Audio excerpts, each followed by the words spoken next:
সন্ধ্যা 3 বার করে আদান করি, এটা বর্তমানে একদম ফরজের মতো হয়ে গেছে।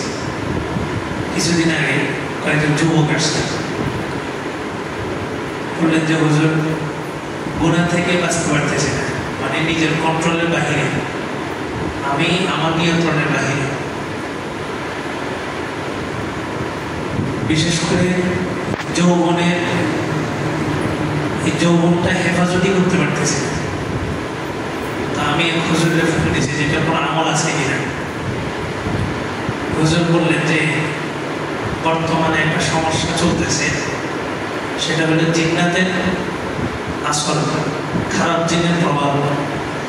উনি বলেন যে এটা যুবকদের উপরে এই পরিমাণ কাজ করতেছে, যুবকরা তাদের নিয়ন্ত্রণ হারায় ফেলতেছে, গুনাহ থেকে বাঁচতে পারতেছে না, এটা তার কন্ট্রোলের বাহিরে চলে গেছে। বলে যে প্রত্যেকটা ঘরে ঘরে এই সমস্যা চলতেছে, কিন্তু আমরা বুঝি না। যে ঘরে বাচ্চা অতিরিক্ত কান্নাকাটি করে, ওই বাচ্চার উপরে খারাপ জিনের একটা প্রভাব থাকে। যে যুবক তার যৌবনকালকে হেফাজত করতে পারতেছে না, তার উপরে একটা জিন্নাতের প্রভাব থাকে। তো হুজুর বললেন যে সকাল সন্ধ্যা রাসূল যে আমলটা দিয়েছেন, 3 বার করে 9 বার করে আদম করা 3 করব, এটা সবচেয়ে পাওয়ারফুল আমল। তার স্ত্রী কি চলে সকাল সন্ধ্যা 2 শিফটে। এখন সকালে তো মসজিদে আমল হয়, দিনে কিন্তু গুনাহ করার কোনো একটা সুযোগ থাকে না। গুনার সমস্ত আসবাবগুলো রাতে ব্যবহার হয়। এজন্য মাগরিবের নামাজের পরও এটা একদম ফরজের মতো এই আদম করাটা আবশ্যক করে দিবে। ফজরে যে আমলগুলো করা হয় চেষ্টা করবেন মাগরিবের সময় ওই আমলগুলো করা। ফজরে যতটা দরকারি তার চাইতে বেশি দরকার মাগরিবে, কারণ রাত হইলে জিন্নাতের চলাফেরা বেড়ে যায়, তারা চলাফেরা করে রাত্রেবেলা। তো হুজুর বললেন যে আমি এখন যে কোনো চিকিৎসায় দেখতেছি, এবং ওই যে জিনকে বশ করে, জিন্নাতকে বশ করে কবিরাজরা কাজ করে। মনে করেন প্রত্যেকটা মানুষের সাথে একটা জিন আছে, এটা হাদিসে প্রমাণিত। প্রত্যেকটা মানুষের সাথে একটা জিন আছে, এবং জিনদের হায়াত হয় 2500 বছর, 3000 বছর। তো এই জিন আপনার সাথে আছে, আপনি কোথায় যান, কি করেন, সব কিছু সে জানে। তো কবিরাজের কাছে একটা জিন আছে, সে একটা জিনকে বশ করে, বশ বানায় নিজের কাছে, বিভিন্ন আমলের মাধ্যমে এটা হয়। তা আপনি যখন কবিরাজের কাছে গেছেন, কবিরাজের জিনকে বলে আপনার জিন থেকে তথ্য নিতে যে আপনি কি করছেন। তো কবিরাজের জিন আপনার সাথে যে একটা জিন আছে, যেটা আপনার সাথে আছে 24 ঘন্টা থাকে, তার থেকে তথ্য নেয় আপনি কোথায় যান, আপনার নাম কি, আপনার বাবার নাম কি, আপনার বাড়ি কোথায়, সব তথ্য নেয়। নেওয়ার পরে কবিরাজের কাছে বলে, কবিরাজ আপনাকে বলে, আপনি তো মনে করেন যে কবিরাজ গায়েব যায়।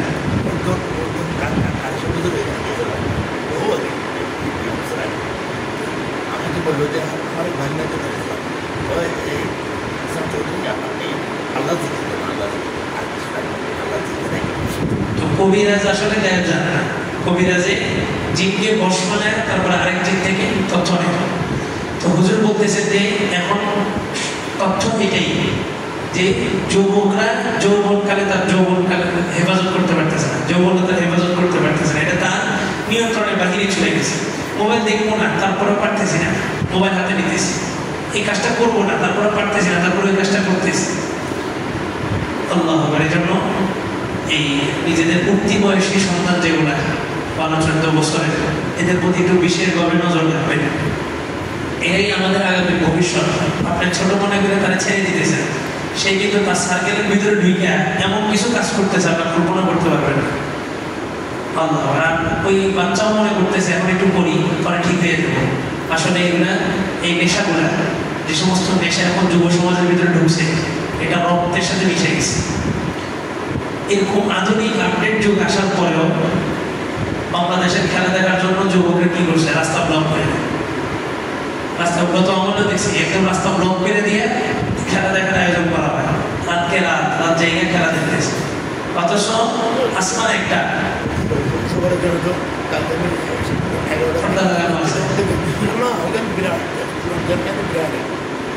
একই আসমানের নিচে একই জমি, এক জায়গায় বোম্বিং হইতেছে, আরেক জায়গায় যুবকের খেলা দেখে মাথা ভাড়া। কে বুঝাবে তাকে, কে আনবে তাকে? বুঝাবে কে? বাবা। বাবা সহ গেছে খেলা দিতে, ছেলেকে তো বুঝাবে বাবা, বাবা সহ গেছে।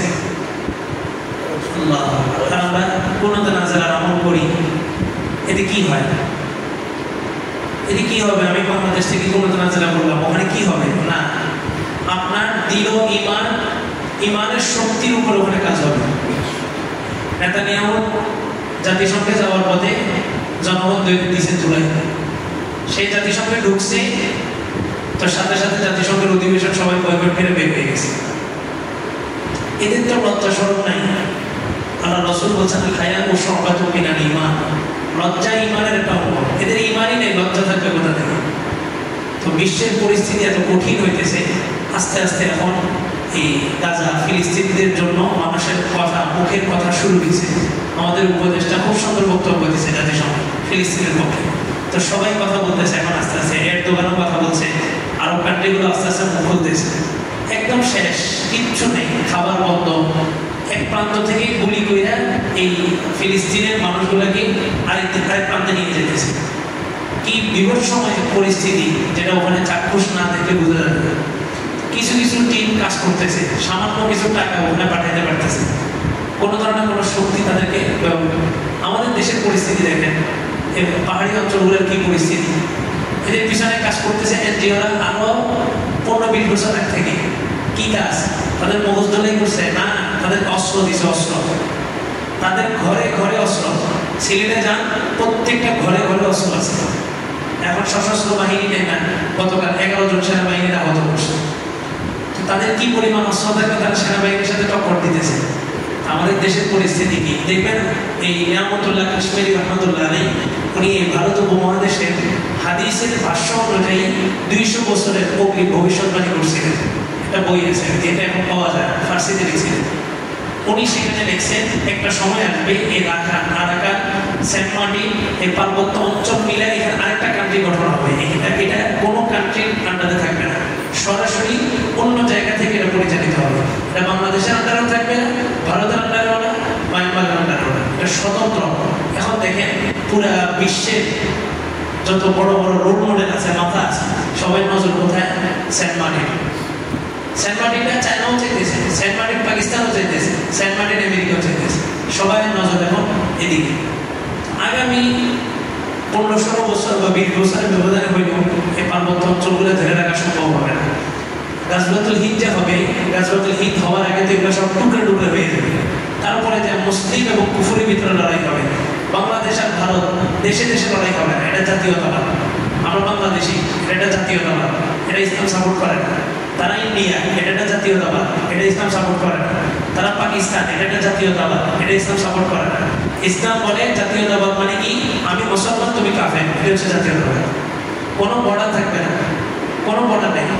এই গাজওয়াতুল হিন্দের আগে চতুর্দিক থেকে সব খণ্ড খণ্ড হয়ে যাবে, একদম টুকরে টুকরে হয়ে যাবে। এরপরে যে মুসলিম এবং কুফুরের ভিত্তিতে একটা লড়াই হবে। তো দেশের যে পরিস্থিতি, এদেরকে সরাসরি অস্ত্র দিয়ে দিচ্ছে। আমেরিকা এদের পিছনে কাজ করবে, এদেরকে বুঝাই শুনে এদের হাতে অস্ত্র দিয়ে দিবে। আর আমরা মুসলমান আছি, সুবহানাল্লাহ, আলহামদুলিল্লাহ, আল্লাহু আকবার। এটা না, এটা সাহাবীদের ভিতরেও ছিল, কিন্তু সাহাবীরা কি করছেন? তরবারি ব্যবহার করছেন। সালমান ফার্সি রাদিয়াল্লাহু তাআলা সর্বপ্রথম মিজাইল আবিষ্কার করছেন, ওনারা এগুলো ব্যবহার করছেন, অস্ত্র ব্যবহার করছেন। যুদ্ধে গেছেন তো যুদ্ধে খালি তসবিহ আর পাগড়ি আর একটা লাঠি নিয়ে যাবে, তরবারি নিয়ে গেছেন, ঢাল নিয়ে গেছেন। সুবহানাল্লাহ, আলহামদুলিল্লাহ মসজিদের ভিতরে ছিল, বাহিরে তরবারি ছিল। আমাদের কার কাছে গিয়েছে বলে? একই দেশে বসবাস করি, পার্বত্য অঞ্চলের মানুষের কাছে অস্ত্র থাকে, আমার কাছে নাই, আমি নিরস্ত্র। এবং কোনো প্রস্তুতিও নাই, কোনো পরিকল্পনাও নাই। রাষ্ট্রীয়ভাবে যে সমস্ত মার্শাল আর্টগুলো বৈধ, martial art, kung fu, martial art যেগুলো রাষ্ট্রীয়ভাবে বৈধ, ওগুলো আমরা কয়জনে করতেছি? দেখেন, আপনার সমস্ত মার্শাল আর্টগুলোতে যায় দেখেন হিন্দুরা ট্রেনিং নিতেছে, কোনো মুসলমান যুব সমাজ নাই। যুবকরা খেলেও না, খেলা দেখে। খেললেও তো একটা কথা যে শরীর ঠিক থাকে, খেলেও না, কোথাও খেলাধুলা। এরকম যুবকদেরকে দেখবেন না 24 ঘন্টা মোবাইল, ফ্রি ফায়ার, গেমে আসক্ত। তো পুরো একটা যুব সমাজকে শেষ করে দিল। যারা মোবাইল আবিষ্কার করছে তারা তাদের দেশে মোবাইল নিয়ন্ত্রণের ভিতরে রাখছে, সচরাচর করে না। কিন্তু পুরা বিশ্বের সমস্ত যে সমস্ত কান্ট্রিগুলোতে মুসলমান সংখ্যা বেশি, ওখানে দেখবে মোবাইলে এক ডিভাইস শেষ যুব সমাজ। আল্লাহ আমাদেরকে হেফাজত করুন। বিসমিল্লাহির রহমানির রহিম। উলাইকাল্লাযীনা হাবিতাত আমালুহুম ফিদ দুনিয়া ওয়াল আখিরাহ ওয়া মা লাহুম মিন নাসিরিন। আল্লাহ বলেন, এই সমস্ত মানুষ যারা নবীদেরকে হত্যা করে এবং সৎ কাজের পথে যারা আদেশ করে তাদেরকে হত্যা করে, হাবিতাত আমালুহুম ফিদ দুনিয়া ওয়াল আখিরাহ, তাদের দুনিয়া এবং আখিরাতের সমস্ত আমলগুলো নষ্ট হয়ে যায়।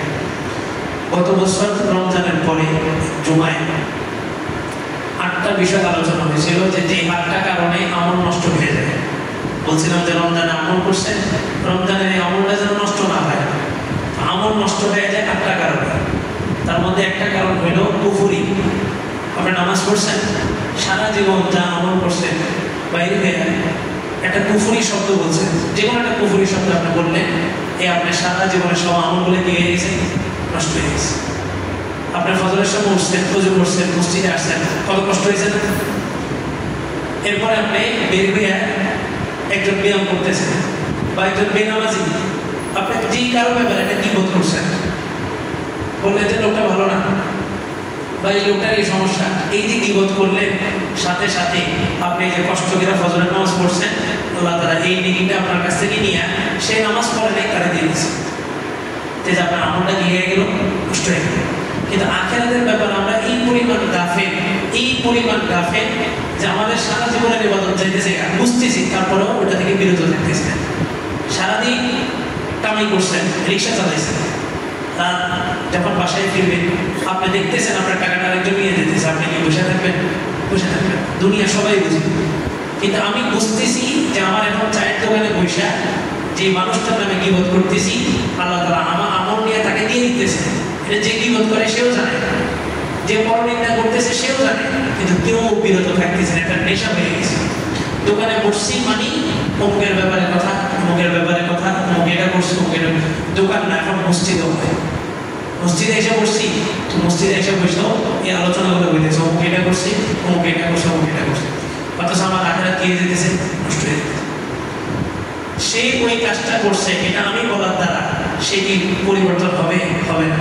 আর আমার যদি তাকে পরিবর্তন করার ইচ্ছা থাকতো, তাহলে আমি মানুষের কাছে বলতাম না, তার কাছে যাই বলতাম যে ভাই আপনার এই দোষটা আমার নজরে পড়ছে, আমার কাছে মনে হয় যে আপনি এটা পরিবর্তন করে দেবেন। তাহলে তার সাথে আমার আন্তরিকতা বাড়ত, ঘনিষ্ঠতা বাড়ত। রাসূল হাদিসের মধ্যে বলছেন মিরআত মানে আয়না। একজন মুমিন আরেকজন মুমিনের জন্য আয়না শুরু। এই যে আমলগুলো নষ্ট হয়ে যেতেছে, কি কারণে আমল নষ্ট হয় ওইটাও জানি না। ব্যাংকে শুধু টাকা জমাই দিয়ে আছেন, ব্যাংকের অ্যাকাউন্ট খোলেন নাই, টাকা জমা হবে না। অ্যাকাউন্ট খুলছেন, মাছ ধরছেন, মাছের থলি যেটার মধ্যে মাছ রাখছেন এই যে দিয়ে ছিদ্র, তো যতই মাছ ধরেন মাছ কি হবে না, হেফাজত হবে না। এই জন্য আমল করা বড় বিষয় নয়, আমলটাকে হেফাজত করা, সংরক্ষণ করাটা বড় বিষয়। টাকা কামানো বড় বিষয় নয়, টাকা কামানোর পরে টাকাটাকে কি করা, সংরক্ষণ করা বড় বিষয়। আল্লাহ বলেন, এই যারা নবীদেরকে হত্যা করে বা হত্যার চেষ্টা করে এবং সৎ কাজে আদেশ করবে ওদেরকে হত্যা করে অথবা হত্যার চেষ্টা করে, আল্লাহ বলে হে রাসূল আপনি তাদেরকে যন্ত্রণাদায়ক এক শাস্তি সুসংবাদ দেন।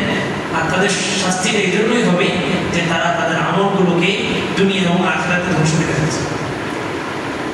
বাদশা ওয়াসিক বিল্লাহ, ওমর ইবনে আব্দুল আজিজ, মারওয়ান, ওমর ইবনে আব্দুল আজিজ, আব্দুল মালিক, মারওয়ান, ওমর ইবনে আব্দুল আজিজ, তিনজন শাসক একসাথে একই বংশের রাষ্ট্রীয় দায়িত্ব পালন করছেন।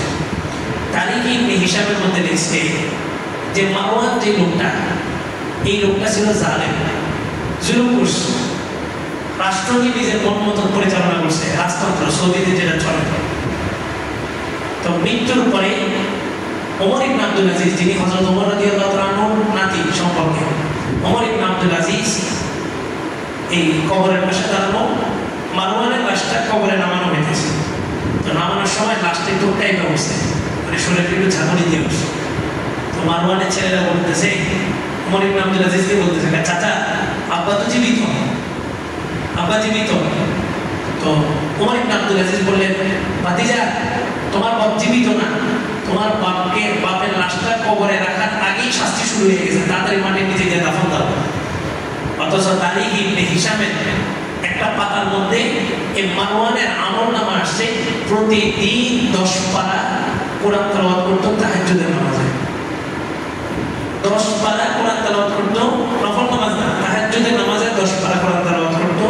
এই মারওয়ানের লাশটা যখন কবরে নামানো হইতেছে, কবরে রাখার আগেই শাস্তি শুরু হয়ে গেছে। একই হুকুমত, একই রাষ্ট্র পরিচালনা পরবর্তীতে দায়িত্ব পেয়েছেন ওমর ইবনে আব্দুল আজিজ। এমনভাবে ইনসাফ প্রতিষ্ঠা করছেন যে বাঘ এবং বকরি একই ঘাটে পানিপাত করছে। এক রাখালের এক বকরির উপরে এক বাঘ আক্রমণ করছে, হামলা করে একটা বকরিকে নিয়ে চলে গেছে। রাখাল হিসকি দিয়ে কান্না করছে। জিজ্ঞেস করা হয়েছে, তোমার এত বিশাল একটা বকরির বাঘ, শত শত বকরি আছে, একটা বকরি বাঘে নিয়ে গেছে, কান্না করে নিয়ে গেছে। তো বলে যে আমি এই জন্য কান্না করতেছি না। ওমর ইবনে আব্দুল আজিজ ক্ষমতায় বসার পর থেকে আজ পর্যন্ত এই 10-12 বছর পর্যন্ত কখনো কোনো বাঘ কোনো বকরির উপরে হামলা করেনি। আজকে যেহেতু হামলা করে বসছে, আমার মনের মধ্যে আশঙ্কা ভয় হইতেছে, না জানি ওমর ইবনে আব্দুল আজিজ দুনিয়া থেকে চলে গেছে। 17 দিন পরে একটা কাফেলা মদিনা থেকে আসছে, ওই কাফেলা এসে সংবাদ দিল যে 17 দিন আগে ওই তারিখেই ওমর ইবনে আব্দুল আজিজ ইন্তেকাল করছেন। এমনভাবে রাষ্ট্র পরিচালনা করছেন, বন্যার পানিতে একটা কুকুর ভেসে যেতেছে, কুকুর বন্যার পানিতে। তো ওমর ইবনে আব্দুল আজিজ হেঁচকি দিয়ে কান্না করতেছে। বলে যে আপনি কান্না করতেছেন? তো উনি বললেন যে একটা কুকুর, আল্লাহ আমাকে এই অঞ্চলের গভর্নরের দায়িত্ব দিয়ে বসাইছেন, এখানে শুধু মানুষ না পশু পাখি পর্যন্ত আমার দায়িত্বে। এই একটা কুকুর যে বন্যায় ভেসে গেল, আল্লাহ যদি আসলে মাঠে আমাকে জিজ্ঞেস করে যে এই কুকুরের ব্যাপারে তোমার কি পদক্ষেপ ছিল, কি জবাব দেব? তো রাষ্ট্র পরিচালনা করছেন, কিন্তু এই যে আমল নষ্ট করে ফেলছেন।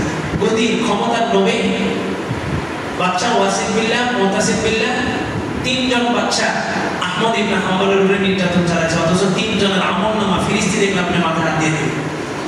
হাজ্জাজ বিন ইউসুফ কত বড় জালেম ছিল, কিন্তু তার আমলনামাও কম ছিল না। এই কোরআন শরীফের মধ্যে নকতা দেওয়া, জবরজেদ দেওয়া হাজ্জাজ বিন ইউসুফ সর্বপ্রথম দিয়েছে।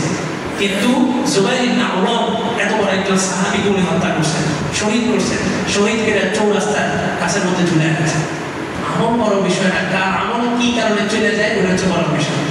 আমাদের চোখে মনে হয় যে নামাজ পড়তেছি, এটা করতেছি, ওটা করতেছি, না, কোন কারণে আপনার আমল চলে গেছে আপনি বুঝবেন না। নামাজি নামাজ পড়ার পরেও জাহান্নামে যাবে। ফাওয়াইলুল লিল মুসাল্লিন, আল্লাহ বলছেন ওই সমস্ত নামাজীদের জন্য দুর্ভোগ। ক্বালু লাম নাকু মিনাল মুসাল্লিন, জাহান্নামীরা জাহান্নামে যাওয়ার পরে নামাজীদেরকে জিজ্ঞেস করবে কি ব্যাপার, জাহান্নামে আসলে কেন?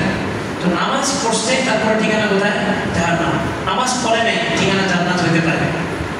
আল্লাহ রাসূল বলেন মান সাল্লা ইলাহি ফাকাদ আশরাকা, নামাজ পড়ো নাই, আল্লাহ তাআলা চাইলে মাফ করবে। কিন্তু তুমি নামাজ পড়ছো অথবা পড়াইছো কেন? মানুষকে দেখানোর জন্য। কেন? এখন যদি আমি নামাজ না পড়াই, এখন যদি মসজিদে না যাই, মানুষ কি বলবে? এই যে নামাজ না পড়লেও এতটা গুনাহ হইতো না, কিন্তু মানুষকে দেখানোর জন্য যে নামাজ পড়ছে বা পড়াইছে সে শিরক করছে। আর আল্লাহ বলেন আমি শিরকের গুনাহ ছাড়া সব গুনাহ মাফ করে দেব। শিরকের একটা গুনাহ যথেষ্ট জাহান্নামে নেওয়ার জন্য। এই জন্য আমল বড় বিষয় না। সবসময় এটা ফিকির করবেন যে এমন কোনো কাজ আমার দ্বারা হইতেছে কিনা যেটার মাধ্যমে আমার মাসকে মাস, বছরকে বছর যে আমলগুলো করছি আল্লাহ আমলটা নিয়ে গেলেন। হজ করে আসছি, এসে কি বোধ করলাম, আল্লাহ তাআলা আমার হজের আমলটা তাকে দিয়ে দিয়েছে। সে হজ করে নাই, কিন্তু সে কি পেয়ে গেছে? হজের সওয়াব পেয়ে গেছে।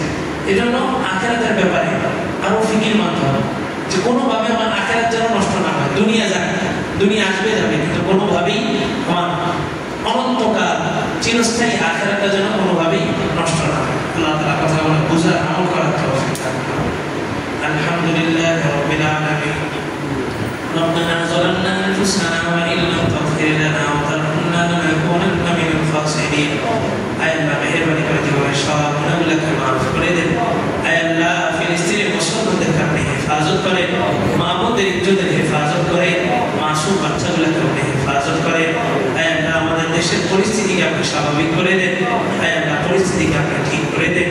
আয় আল্লাহ আমাদেরকে আমল নষ্টকারী সমস্ত বিষয়গুলো থেকে হেফাজত করেন, সমস্ত বিষয়গুলো থেকে বিরত থাকার তৌফিক দান করেন। আয় আল্লাহ মেহেরবানি করে আমাদের দোয়াগুলোকে কবুল ও মঞ্জুর করেন। সুবহানা রাব্বিকা রাব্বিল ইজ্জাতি আম্মা ইয়াসিফুন ওয়া সালামুন আলাল মুরসালিন ওয়ালহামদুলিল্লাহি রাব্বিল আলামিন।